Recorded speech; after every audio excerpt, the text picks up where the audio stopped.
bali dito mo sir nakikita sir kung gumagana sir. Pero ano yan? Paano mo nakikita sir? Buong paligid dyan sir nakikita mo? Buong paligid yan sir. Pinopost mo sa FB yan sir? Sir. Pinopost mo sir? Anong page niya sir? Ito yun nga sir. Baka mamaya napapanood kita mapanood ko na rin sarili ko. CJ Apple sir. Sige sir, mapano mo yan sir. Sige po. Ayun, salamat sir ha. Sir. Sige po. Hello guys, ngayon pupunta tayo sa Malolos, Bulacan. Tumawag kasi yung friend ko, kailangan nang palitan yung LCD ng iPhone X dahil blackout na. After natin gawin yung iPhone X, pupunta tayo dun sa branch natin sa Malolos. After kasi nitong service natin, babalik agad tayo kasi meron tayong pasok sa Green Hills. Kaya sasaglit lang talaga tayo dito sa Malolos. Hindi ko pala na-check kung may load pa tong RFID. Sana meron. Ayun, pasok pa.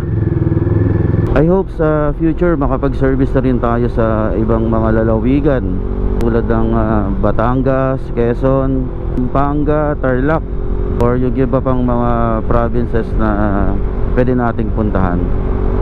Itong gamit pala natin ng motor ngayon ay CF Moto NK400. Sa akin okay naman siyang gamitin. Yun nga lang, talagang mabigat siya. Pero sanayan lang din.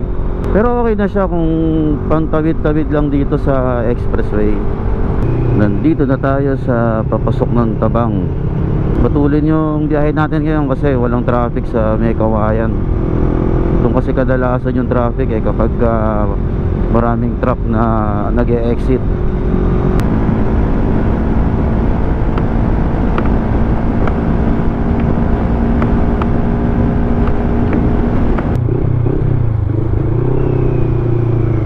Nandito na tayo sa Malolos. Dito na tayo. Saan ba ako magpa-park? Dito na lang.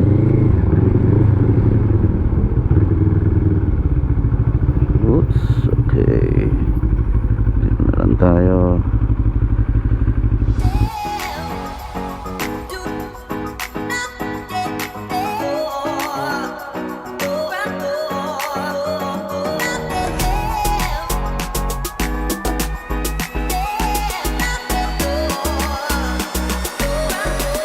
Tapos na nating gawin yung iPhone X. Napalitan na natin siya ng LCD.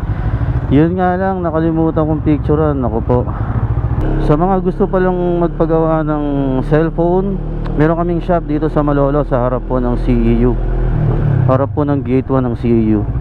Ito na tayo sa CEU Malolos. Ayan o, ito yung shop namin, CJ Cellphone Repair Shop. Ayan. So yun, ikot lang tayo. Ayan, punta lang kayo rito. Oh, diba? Balik ulit ako, pre. Ingat ha, ingat. Bye-bye, te. Pre, muna ako. Ingat ha, ingat. Ingat pa. Okay. Pabalik na tayo ngayon sa Green Hills. Kailangan na natin pumasok. Dito sa Malolos, grabe na rin yung traffic. Naalala ko nung bata ako, talagang sobrang luwang ng daan dito. Pero syempre, habang tumatagal yung panahon, nadadagdagan yung populasyon natin, nadadagdagan din lalo yung mga sasakyan. Kita-kita po tayo ulit sa next video. Thank you po and God bless.